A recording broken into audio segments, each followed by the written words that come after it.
Le voilà de retour, sur une partie des routes de l'Hérault en tout cas.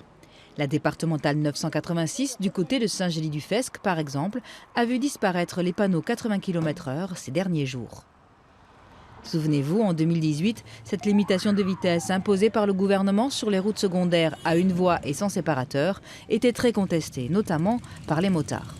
Même si c'est pour notre bien, on le prend toujours comme une punition. Il y a des endroits où on peut rouler, la limitation à 80, ça sert strictement à rien.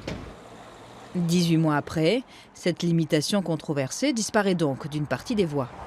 Après consultation des services de l'État, le conseil départemental de l'Hérault a décidé fin juillet de repasser 350 km de route à 90 km/h. Parmi les paramètres pris en compte, le nombre d'accidents et la densité de circulation. Ça fait 8% à peu près de nos routes. Après, on ne s'interdit rien, c'est-à-dire on va voir comment ça évolue. 80 ou 90, ce n'est pas une vitesse à atteindre, c'est une limite. N'oublions pas que le code de la route indique bien qu'on doit adapter sa vitesse en fonction de la situation qu'on rencontre. Bien sûr qu'il ne faut même pas monter à 80 sur certaines routes, c'est une évidence. Sur cette carte, en bleu, les 25 tronçons où l'on peut désormais rouler à 90 km/h. Les anciennes nationales comme la D612 en traque des Saint-Pons de Thomières, la Rocade de Béziers ou la D909 vers les hauts-cantons de l'Hérault, pour n'en citer que quelques-unes. Une aberration selon la Ligue pour la sécurité routière, qui rappelle que toutes les études ont montré l'efficacité de la réduction de la vitesse pour sauver des vies. Toutes ces routes qui ont été choisies par le département sont des routes extrêmement pratiquées pour la plupart. On se retrouve donc avec 250 km de route sur les 350 qui sont parmi les routes les plus accidentogènes du département.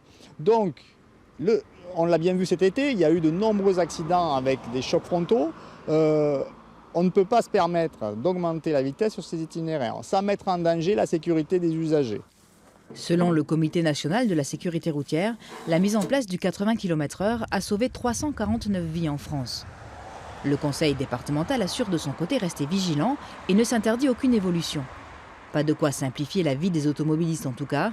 Sur la départementale 908 par exemple, on traverse de nombreux villages avec des zones à vitesse très réduite. 60, 50, 30, puis retour à 70 ou 90. Entre Saint-Pons et Hérépian, par exemple, nous avons compté plus de 20 changements de vitesse en moins de 40 km.